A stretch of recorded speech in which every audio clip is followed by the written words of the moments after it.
Salut les amis et bienvenue sur notre chaîne Bonjour d'Atlanta.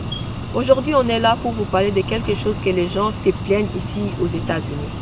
Le problème est qu'ils se plaignent des envois de l'argent au pays. Ce n'est pas seulement pour notre pays mais pour tous les Africains qui sont ici qui se plaignent. Alors ils ont dit qu'ils en ont marre. Ils en ont marre que les gens les appellent vers 3h du matin, 1h du matin, à n'importe quelle heure de la nuit pour juste demander de l'argent. Et quand ils ne prennent pas les téléphones, la personne insiste. On appelle 5, 6, 10 fois juste pour déranger la personne qui dort pour demander de l'argent. Alors, il faudra savoir que ici, l'argent ne se ramasse pas. On ne prend pas l'argent comme vous allez quelque part là cueillir des fruits sur l'arbre. Non, on travaille. Quand on dit les gens travaillent du matin jusqu'au soir. C'est-à-dire, du soleil levant au soleil couchant. La personne se réveille le matin, il ne voit même pas le soleil. Et quand il rentre le soir, sorti du travail, il voit que la nuit. Donc, il n'a même pas vu le soleil. Il est toujours en train de travailler. Et toi, quand tu demandes l'argent, tu insistes et tu ne sais pas que les gens souffrent pour avoir cet argent. Et quand on t'envoie de l'argent, on te l'envoie par seconde. Tu as de l'argent. Sachez que les amis, la vie n'est pas facile aux États-Unis. Je crois que c'est pareil même en Europe. Et vous, là-bas en Afrique aussi, vous devez travailler. Ne pensez pas qu'on va toujours vous envoyer de l'argent. Non, vous devez travailler. Parce qu'ici, on souffre pour avoir le peu qu'on a. Les gens se plaignent, ils en ont marre. Ils vont vous supporter jusque quand? À chaque fois qu'on envoie de l'argent, qu'est-ce que vous faites avec cet argent? On ne sait pas. Sachez qu'on a des bouches à nourrir ici. Les familles, ils ont des bouches à nourrir. Ils ont des factures à payer. Beaucoup de choses à prendre en charge ici au pays. Alors, quand toi tu demandes l'argent, il faut penser que ma soeur qui travaille là-bas souffre. Mon frère qui travaille là-bas souffre. Et moi aussi, là où je suis, je dois travailler pour chercher ma vie. Je ne dois pas seulement attendre que ces gens-là m'envoient de l'argent. Quand je dis ça, ce n'est pas moi qui le dis. Ce sont les gens qui nous ont chargés de vous dire comment ils souffrent ici pour avoir le peu qu'ils doivent quand même se prendre eux-mêmes en charge et penser aussi à leur avenir. Donc, on grandit et la courbe tend vers, vers sa fin et puis tu vas commencer à chuter. Donc, ils doivent préparer leur retraite. Ils doivent penser à leur avenir et comment sera leur lendemain. Donc, moi, je vous parle de ça.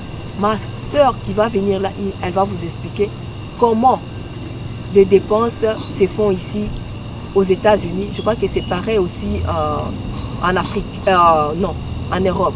Donc, écoutez comment elle va vous expliquer en entièreté comment les gens souffrent et comment on dépense notre argent ici avec nos dépenses de chaque jour. Et vous allez vous-même comprendre que quand la personne ne t'envoie pas de l'argent, il ne faut pas condamner la personne. Il ne faut pas dire que non, on ne m'aime pas, on sait si c'est là. Ce n'est pas ton père, ce n'est pas ta mère. Parce que la personne aussi a ses charges à elle à prendre. Elle a des enfants, elle a peut-être son mari ou quoi, je ne sais pas quoi dire, mais sachez qu'elle a aussi des charges à prendre. Nos frères se plaignent, nos soeurs se plaignent. Les amis, réveillez-vous là en Afrique, travaillez aussi pour vous prendre en charge. Je crois que ma soeur va venir pour vous parler de tout et de rien.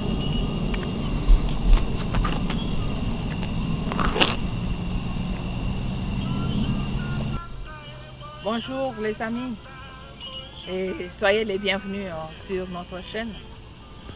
S'il vous plaît, aimez, partagez et aussi abonnez-vous. C'est comme mon ami venait de vous parler, nous avons préféré partager avec vous aujourd'hui et puis faire une petite comparaison sur l'Occident et l'Afrique.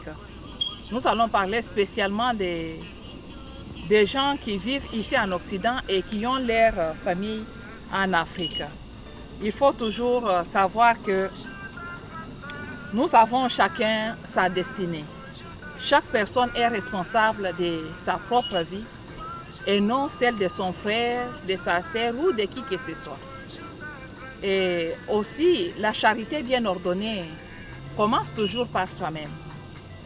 Donc là, je parle à mes frères qui sont d'abord ici en Occident, savoir toujours que le travail que nous sommes en train de faire ici en Occident, c'est vraiment différent. Nous allons faire une petite comparaison. Par exemple, sur le plan travail ici en Occident, le travail est dur et a beaucoup de discipline. Ici, les gens travaillent debout. Ce qui signifie que si on t'a dit que tu travailles pendant 8 heures du temps, cela signifie 8 heures de travail. Et le travail, le respect ici, il y a vraiment un strict. Donc, c'est strict, le respect du règlement est vraiment strict. Vous devez respecter le temps. Tu ne peux pas arriver en retard. Ce qui signifie qu'ici, si tu pars en retard le premier jour, peut-être on peut te pardonner. Le deuxième jour, on peut encore te pardonner. Et le troisième jour, c'est fini, hein? On met fin à ton travail. Et quand on met fin à ton travail comme ça, on écrit sur ton social que tu es une personne qui ne respecte pas le contrat de travail. Et même pour trouver du travail, ce n'est plus facile. Donc, ta vie devient encore compliquée. Tu ne sais même pas par où commencer, tu ne sais même pas où aller. Alors qu'en Afrique, il y a bien sûr le règlement du travail. On demande aux gens de se présenter à l'heure qu'il faut au travail. Mais malgré tout ça, c'est différent. Parce que je vois qu'en Afrique, même si tu arrives au travail en retard, tu dis à quelqu'un, oh, regarde, tu es venu en retard. Il rit, il dit, ah, je me suis réveillé en retard. Alors qu'ici, ce n'est pas ça. Ici, si tu es déjà en retard, tu commences à transpirer, ton cœur commence à go boum, boum, boum, boum, parce que tu vas perdre ton travail. Mais au pays, ce n'est pas le cas. Et ici, quand on te dit que tu fais 8 heures de travail, donc c'est 8 heures là de travail. Mais au pays, tu vas faire les 8 heures, mais au travail. Ce qui signifie que si tu n'as pas à faire, tu peux juste déambuler. Il n'y a pas de problème. Mais ici, tu ne peux pas déambuler. Tu dois trouver toujours quelque chose à faire. Tu dois être au travail. Donc ici, quand tu es au travail, c'est physiquement, mentalement, spirituellement, tu es au travail. Donc, quand tu termines, tu rentres chez toi, tu es complètement cassé. Prenons par exemple le secteur médical. On travaille pendant 12 heures du temps, par exemple à 5 heures juste. Donc je vais quitter chez moi par exemple à 4h30. De préférence arriver là-bas 15 minutes avant, le moment que je vais mettre peut-être mon sac de linge à l'endroit qu'il faut, le moment que je dois signer ma présence et puis me placer en position. Comme ça, on me fait le compte rendu du travail avant que mon heure de travail commence. Et je dois travailler comme ça, je dois aller pour faire les 12 heures. Donc de 5 heures à 5 heures du soir. Et à 5 heures du soir, tu termines. Donc tu arrives chez toi pratiquement vers 6 heures. Et à 6 heures là, si tu as les enfants, tu as ton mari, tu dois maintenant commencer à préparer pour donner à tes enfants. Si les enfants ont les devoirs, tu dois aider tes enfants à faire les devoirs. Si les enfants ne connaissent pas se laver, prendre soin d'eux, tu vas commencer maintenant à laver tes enfants. Si ta maison est sale, les enfants ont déjà sali la maison, tu dois clean la maison. Vous voyez un peu? Donc tu es complètement cassé. Tu n'as pas le temps d'être sur le téléphone ou de regarder même la télévision. Parce que tu es occupé. Mais au pays, ce n'est pas le cas. Dans mon bureau, il y avait même le lit. Vous voyez un peu? Et quand les infirmiers terminaient à travailler, ils venaient là-bas, on causait, on riait, on sautait. Donc, c'est vraiment différent. Ici, on travaille trop dur. Il faut comprendre que vos frères qui sont ici en Occident travaillent trop dur. Si je dis ça, cela ne signifie pas que c'est seulement les Africains qui sont venus, mais c'est comme ça que le pays fonctionne. C'est comme ça que le système d'ici fonctionne. Ce sont des travailleurs. Et quand ils travaillent dur, cela ne signifie pas qu'ils amassent de l'argent, non. Tout c'est en fonction de ce... Parce que même le loyer, bon, il paye très cher aussi, il faut comprendre. Nous allons partir sur le plan, par exemple, le loyer. Ici, le loyer, il y a le règlement des loyers. Avant d'appliquer, par exemple, pour le loyer, tu dois aller voir. Si tu es, par exemple, célibataire, c'est facile, tu peux trouver le studio, tu peux appliquer, on peut t'accepter. Et pour t'accepter d'avoir la maison, on doit se rassurer que tu as un travail. Et on doit connaître combien on te paye par mois pour voir si tu seras à mesure de payer ton loyer, oui ou non. Mais ce n'est pas le cas chez nous. Vous voyez un peu, en Afrique, Même si tu n'as pas du travail, tu vas seulement dire que moi j'ai ma soeur qui est en Amérique. Et le bailleur accepte. Vous voyez, sans même connaître que sa soeur là fait quel travail. Donc c'est vraiment différent. C'est vraiment différent. Ici, nous payons le loyer au début du mois. Donc avant de consommer le mois, tu dois d'abord payer au départ. Mais en Afrique, les gens payent le loyer à la fin. Donc ils consomment d'abord et après ils payent. Ce qui est vraiment différent. Et ici, par exemple, si tu as les enfants, tu dois appliquer selon le nombre d'enfants. Si tu as 5 enfants, il y a les maisons qui conviennent pour les gens qui ont 5 enfants. C'est là où on va t'accepter parce que partout ailleurs, on ne va pas t'accepter. Et quand on t'accepte là-bas, il faut être sûr que tu as un bon travail et ton travail là va payer. Vous voyez un peu. Disons qu'il y a un incident qui arrive, tu as perdu ta mère. Tu n'as pas l'argent pour payer. Tu peux appeler, bien sûr, pour dire que voilà, j'ai perdu ma mère, je ne saurais pas payer. Ils vont accepter, ok. Mes condoléances, c'est bien comme tu nous as informés. Mais cela ne signifie pas que ce sont tes amis pour qu'ils vous aident, non. Ils vont vous décharger, il y a les pénalties parce que tu n'as pas payé. Bien que tu as informé, par exemple, si tu payais $20, disons que $20, c'est ça le prix de la maison. Ils vont vous acheter même $5.